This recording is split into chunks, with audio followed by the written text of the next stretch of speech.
Our theme for this morning's briefing is setting a new agenda, and here's what that involves. First item I'm going to mention is never new, it's always there, which is safe operation of our plants, and it will always be our top priority. It's our responsibility to our employees, our neighbors, and all other stakeholders, and it's also good business to keep them that way. Although nuclear plant safety is an industry obligation, an effective regulatory environment at the Nuclear Regulatory Commission is also tremendously important. Just as the industry can never afford to relax its focus on the fundamentals of safe plant operation, so also the NRC must remain focused on its own principles of good regulation: independence, openness, efficiency, clarity, and reliability. We would like to see reasonable timelines for implementation of all new regulatory requirements, particularly those involving plant modifications. We would like to see the agency take a holistic view of new regulatory requirements and develop a coordinated strategy for implementation, ordering requirements according to safety significance. We must ensure that our manpower, the industries and the NRCs, are not diverted by matters of relatively low safety significance. The main thing is safe operation, and we must ensure that the main thing remains the main thing. That is why we place such high emphasis on efficient implementation of the new post-Fukushima requirements, focusing on the most safety significant issues first.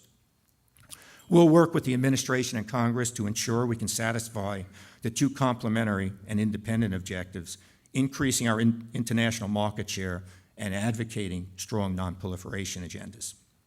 Although we see little prospect of legislation beyond appropriations in 2012, we'll take this year to build the political case for restructuring the Used Fuel Management Program with the intention of completing the necessary statutory reforms in 2013 or 2014. And we'll continue to move forward with development of new nuclear plants, continuing the construction of Vogtle 3 and 4, Summer 2 and 3, and the completion of Watts Bar 2 in Tennessee. We're very encouraged that Congress last year approved the start of a 5-year, $450 million program to be matched by industry money to support licensing and design verification of small modular reactors.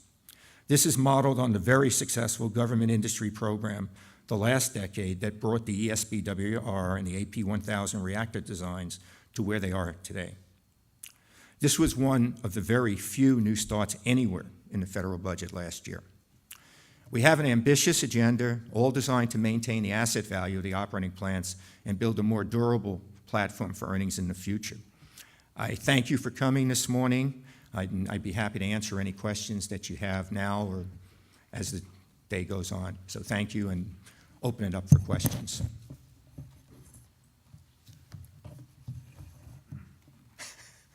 Carl and Len will kick it off. Carl?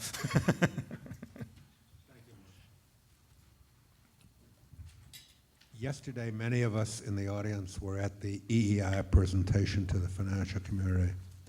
At that presentation, they talked about industry spending of about $80 billion. You said that last year, the nuclear community spent $7 billion, were invested in capital expenditures. That's a pretty significant chunk out of 80. I wondered, where is the $7 billion going? Does it include the billion-dollar figure that you gave that Southern and SCANA have spent to date?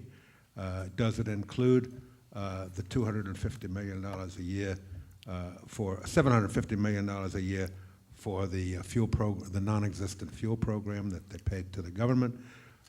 Where does the Blue Ribbon Commission think the $24 billion is that can be used to capitalize a new program? Okay.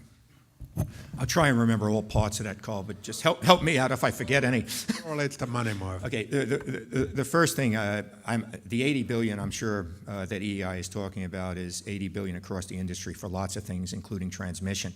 The $7 billion that we spent has nothing to do with the $750 million. It's basically CapEx at the plants. So I could give you a much bigger number on what we spent in the nuclear industry if I told you how much we spent for employees, for O&M, for fuel, and everything else. So the $7 billion is a single number related to CapEx. 70% of that went to steam generator replacement, vessel head replacement, power upgrades, and other major equipment replacements is where the $7 billion went.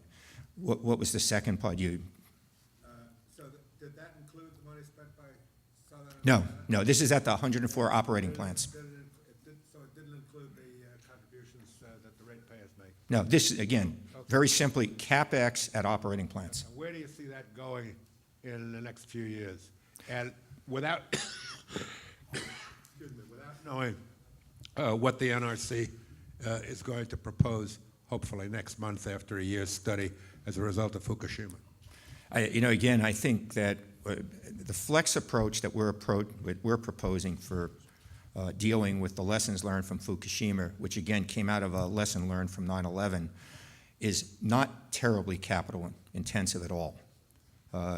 It's an approach that requires the purchase of portable equipment, a lot of training, procedures in place, standardized hookups at the plants in the right places, but it's not terribly capital intensive at all. So I'll say that first.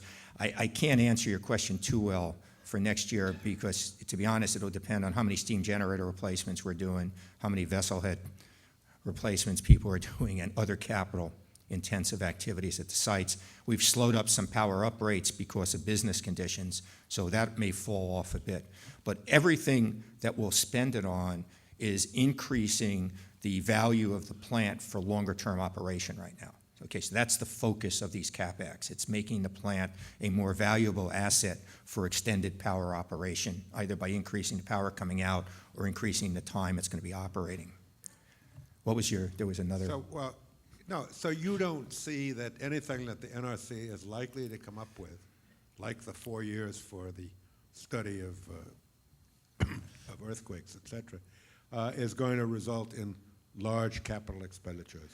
It's going to be I think what Carl's asking about the studies we got to do on seismic and other things. That's going to become very site specific. There's clearly boiling water reactors, Mark II reactors don't have hardened vents right now.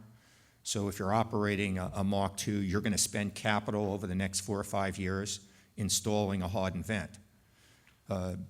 Pressurized water reactors won't have to. Mark I reactors already have hardened vents, so there's still, the jury's out on all they're going to come out with. We don't think there has to be a lot of capital invested to get the maximum benefit for safety if you approach it the right way. I mean, we were ahead of the game, not just because of 9/11.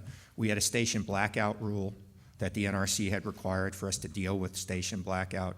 We had taken lessons learned out of Chernobyl and created a severe accident management guideline approach. All of those are going to get enhanced because of what we've learned from Fukushima, but we're starting with a pretty high foundation relative to other places.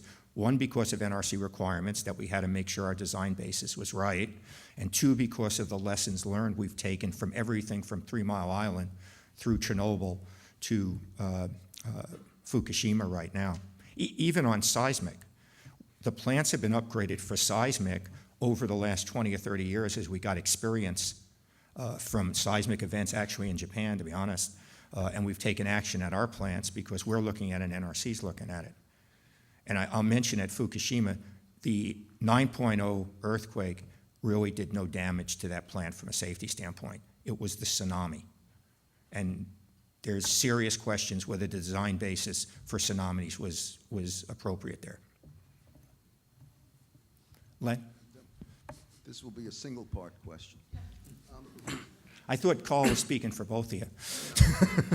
And you didn't answer his question about the $24 billion.